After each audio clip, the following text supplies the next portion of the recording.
So the guest list for bowling night. How did you guys choose who to invite? Marc wanted all of the couples there, but I thought he meant only, the men-women couples. I guess that's the only couples we have on the show. But so initially I had said couples, but then Tanya was coming with Eva or Cynthia was coming with someone. So it was kind of like screwed up. And anyway, I purposely didn't invite Nene because I don't get along with her. She just tried to fight me in Toronto. She literally just tried to fight me.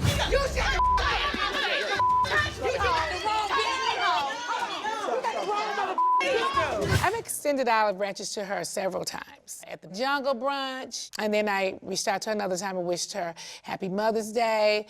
She didn't respond. I extended an olive branch to her before we ever started filming. What did you do? I sent her a text just telling her that whatever we were going through, it was just unnecessary for us to be at odds. And I extended marital advice, which I don't give. You kept trying to reach olive branches to her. I did like 10 times. I didn't feel like it was up to me to invite her. But then she showed up anyway, right? Yes. That was random. I don't think it was quite random because how would she know where to show up? Someone had to tell her. Oh, it was random. Basically, we went to this fun bowling alley, but we did not know that this bowling alley on that particular night also had like a card show in the parking lot. And Nene's son had came to bring his car to be in the show or whatever. Well, that might explain why she looked a hot mess. Ah! What? I'm just telling the truth. What? You made it! Hey! What's going on? Hey, big lady. Hey. She's on my song. At the bowling alley, my husband was talking to her husband, and I was like, "Hi, Kenya," and she was pretty much like, "Kenya, Marc. Hi, Marc. How are you?" Good. So why do you think she's so resistant? I think that she thinks it's great to argue with me. I think that she thinks that this will keep us in the press because her mind thinks like that. She thinks that if I'm gonna argue with anybody, it should be Nene. So she was thinking, oh, argue with Nene, this is going to be great. I'm gonna be out doing press, talking about her, because she could have accepted the olive branch 10 times over. She just wanted to continue to argue. She thinks all kind of f***ed up ways.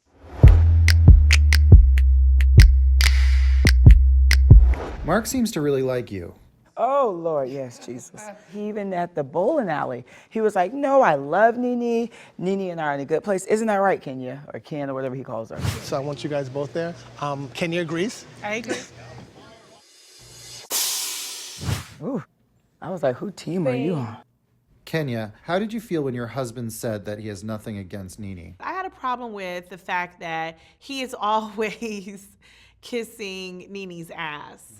From meeting her once or twice, and she introduced Greg to him. So somehow that made him feel so good and so important that he is riding for her. Nene was nice to me the first time I met all of you. She showed me the ultimate respect. So I don't have a problem with the woman. The woman's very nice. I do want him to be a part of the event.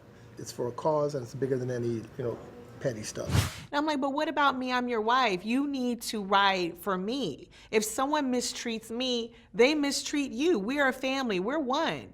And so I don't understand why, if I'm constantly telling you this woman is evil to me, she's talked about our unborn child, she has said and done nasty things, why do you like her? Marc seemed like he's a nice guy. I don't know what it is to be in a relationship with him because that's always different. No, you mean you don't know what it's like to be in a relationship with Kenya? Well, I'm sure with her and with him, that's a situation. A person could be really nice, but you don't know how they operate in a relationship. We should have knew something was wrong there, though, with their relationship. Then that was just, ugh. They are a trip. That's a, ugh. At this point, I remember you talking about him needing to become assimilated into Atlanta society. Do you think it had anything to do with that? Nene is not the person in the group that's most connected in Atlanta. Kandi is, and it's not because she's sitting right there, okay? Seriously, she is not the socialite. No one wants to invite her to any party. She's loud and obnoxious, and she treats her fans horribly. So no one's clamoring to get at Nene to invite them to things in Atlanta. Kandi is the only one that I would have to say, if you want to meet the elite of Atlanta, you would need to buddy up to Kandi. I mean, she's friends with the mayor. I mean, come on. Well, I mean, I guess Tanya's out and about a lot now too. She goes to Now, a lot of events. okay, we're talking about this because of the show. Because prior to that, you never saw Tanya anywhere. We didn't know who Tanya was. We didn't know who Paul was. Now she suddenly is a socialite because of Real Housewives of Atlanta. Thank you very much, Kandi.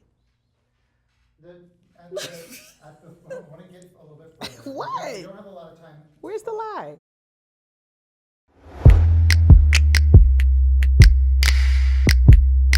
You were exposed to some of Mike's memoir that started to make you insecure about the relationship.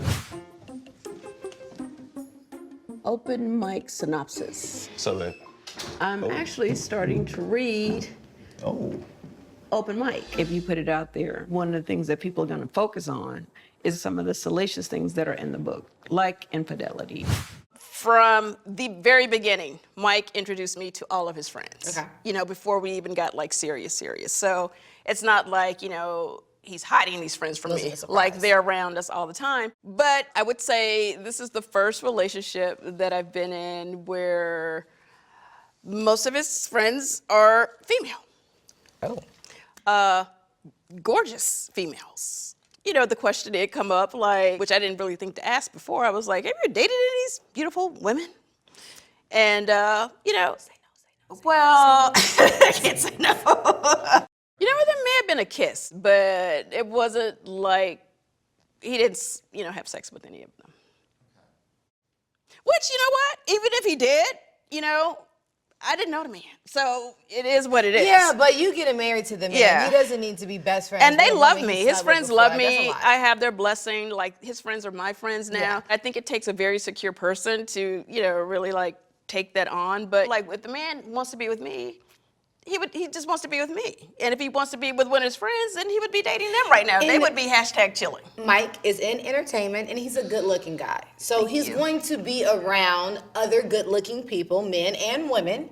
You know what I'm saying? Yes. And he's an outgoing kind of guy. He's the life of the party. Like when we're out, like he's the, you know what I mean? Yeah, That's Mike. he's very So- social. Very. He's way more social than I am. And I mean, it just is who he is. And I don't think that, you know, you can change people. Like, I'm not interested in saying, hey, you can't have any cute friends now. Like, you can only be friends with guys. Like, that doesn't work. Right. Right.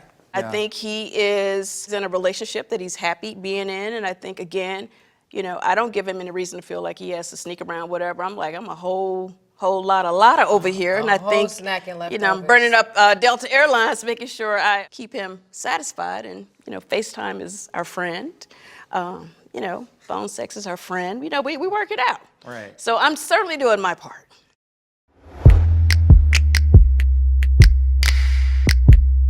So you started to read Mike's memoir. Ooh, what's his memoir called? Open Mic. Mike's writing a book called Open Mic. Okay. And, you know, when I met Mike, he was actually writing the book. And I think I may have done myself a disservice not to read that book. As soon as it was done, from cover to cover, you know, he kind of like, you know, read some stuff to me, and I kind of grazed through it, but maybe I should have been a little bit more focused to just kind of see exactly what I was working with. He pretty much, you know, talks about his childhood to like present day. And, you know, he's, you know, his marriages, he's been married twice. There was some infidelity in both marriages. But like, you know, his past is his past. We all have a past. I think that he's still a work in progress. What you read led to a tense discussion, didn't it? We don't know how to argue. oh, you don't know how to argue either. I do know how to argue. No, you how you gonna see? That's the problem. You like to be like, I ain't got time for this.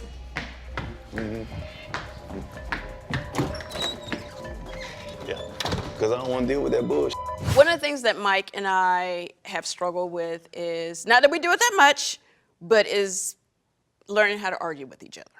It's so necessary. I know. And I talked to you about this Yes, as well. I it's talked to so Kenya about it, necessary to argue and I actually talked to you about it. effectively. Exactly. I am the type of person, when I argue, I want us to stay and argue it out. Mike is the opposite. That's not Mike always healthy. is like, I know, because I've definitely said, you know, in the past, some unforgivable, Right. mean-spirited things in the heat of the moment. when I was upset. He feels like when he gets upset, he wants to leave and go cool off.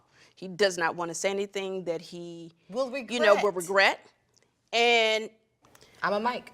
No. And I had to learn, and we had to learn how to effectively have our arguments without, it just turned into like a bigger deal. Yeah. You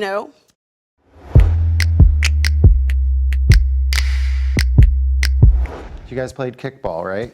Everybody here played kickball before? Yes. All right. Since it's been a minute. No hitting people. No. You hit them with the ball. If they hit them with the ball before they get to the base, they're out. Okay, that's gonna be a problem. Some people might be more of a target than others. I didn't know what to expect. I was like on guard, like I know somebody gonna hit me in my head with this ball. Exactly. Like, I already know I'm gonna have to think back to anger management and deal with it because somebody gonna hit me with this ball. I mean, I wasn't there. Where were you? I just didn't want to get balls in my face. Because they weren't falling. Yeah. So out of all the ladies, who's the most competitive?